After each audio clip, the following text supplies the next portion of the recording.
तो ये ध्यान रखा जाएगा कि भाई यादव समाज का भी 30 आदमी जरूर इसमें आ जाए, इसमें अति पिछड़ा समाज का 70 आ जाए।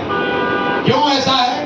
क्योंकि हम लोग का ऐसा मानना है कि हर समाज में काबिल आदमी है और हर काबिल आदमी का कोई ना कोई जाति है ही है। अगर आप पैदा हुए तो किसी जाति में पैदा हुए होंगे।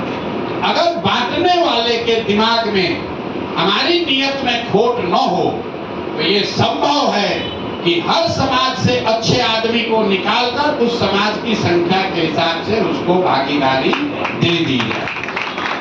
तो यही व्यवस्था आप पर भी लागू है। अगर आप अपने समाज के, अपने क्षेत्र के सबसे सही व्यक्ति हैं तो आपको चिंता करने की जरूरत नहीं है कि आप एएसए से आए हैं, कि पीछे कम्युनिस्ट से आए हैं, कि जदयू से आए हैं, कि जनसुराज। भाई जनसुराज में तो सब आदमी कहीं ना कहीं से आया ही है। हम लोग कोई नया थोड़े ना पैदा किए हैं। कोई भाजपा से आया है, कोई कांग्रेस से आया है, कोई कम्युनिस्ट से आया है, कोई जदयू से आया है। लेकिन आप भी जिस धारा से आ रहे हैं उसमें कोई डिस्क्रिमिनेशन नहीं है। और आपका तो थोड़ा फायदा ही है क्योंकि चाक पर आपके आदमी एक सदस्य बैठे हुए हैं, तो ये भी आपकी चिंता विशेष करेंगे। लेकिन मेरा अनुभव होगा कि नहीं, अब तो पूरे परिवार के मुखिया के तौर पर वहां बैठे हैं, तो एएसए वाले को ज्यादा फेवर ही नहीं करेगा। हमको मालूम है ईमानदार व्यक्ति है राजनीतिक तौर पर। क्योंकि हम सब की मंशा क्या है कि पहले जीता जाए। जब जीतेंगे तब न, जब खाना बनेगा तब न बटेगा। जब बनवे नहीं करेगा तब बटेगा कैसे? जब बन जाएगा तब बटने की बात है। 15 के चुनाव में सबसे ज्यादा बात होता है लालू नीतीश के गठबंधन का। कैसे हो गया? भाजपा वाला सोच रहा था कि आज लड़ेगा कि कल लड़ेगा, कल लड़ेगा कि परसों लड़ेगा। तो आरसीपी बाबू थे, पहले 3 लोगों का कमेटी था ये गठबंधन का सीट तय करने में। ये थे विजेंद्र बाबू थे और ललन बाबू थे जदयू की ओर से, हम लोग उसमें नहीं थे। यही लोग गए तो जाके कह दिए कांग्रेस को 40। तो लालू जी इतना खिसिया गए, कहे कि देखो आरसीपी आके 40 को सीट बोल दिया कांग्रेस को, अब बात नहीं करेंगे इन लोग से। तो फिर हम मोर्चा पर लगाए गए। तो फिर लालू जी को हमने धीरे धीरे समझाया, अरे भाई आपको जीतना है कि लड़ना है?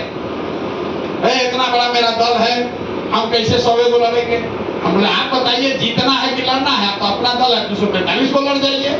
तो ना कम से कम 80 को सीट हमको जीतना है। हमें लिख के ले लीजिए 80 से कम सीट आप नहीं जीतिएगा, लेकिन लड़िए 100।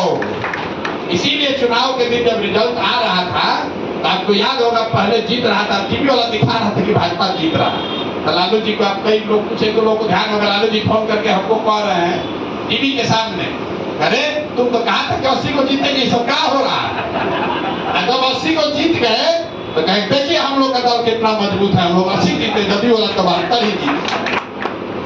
जदयू 72 इसलिए जीता कि हम लोग अपना अच्छा सीट भी लालू जी को दिए कि नहीं जीतना चाहिए। कांग्रेस जीवन में कभी 28 को सीट नहीं जीता है 35 साल में। 40 में 28 सीट कांग्रेस जीत कर आया था। उनका दम है कि 28 को सीट जीत जाएंगे, अपने दम पर जीत गए थे। उसमें जदयू भी लगा था, राजद भी लगा था, नीतीश भी लगे, लालू भी लगे, सब लगा तब न जीता है। कोई एक व्यक्ति किसी को नहीं जिता सकता है। जीतने के बाद राहुल गांधी दिल्ली में खड़ा होता है कि बड़ा गठबंधन बना दिए, सब जीत गए। अरे भाई राहुल गांधी तो आया ही नहीं था एक बार। चेहरा बांधने वाले बहुत लोग होते हैं। रात दिन की मेहनत थी, कार्यकर्ताओं का संकल्प था, जदयू के लोग थे, उनका ये मानना था भैया नीतीश जी को मुख्यमंत्री बनाना है। तो वोट ट्रांसफर जो है जदयू का एक वर्कर लगकर लगा, सीट लालू जी को बढ़िया मिला था, इसलिए 2 को 4 को ज्यादा जीत गए। और जीते तो उससे कोई नुकसान नहीं, हम लोग का काम नहीं था। हमारा ये कहना है कि जब हम लोग साथ में लड़ रहे हैं तो कभी हम और आरसीपी बाबू ये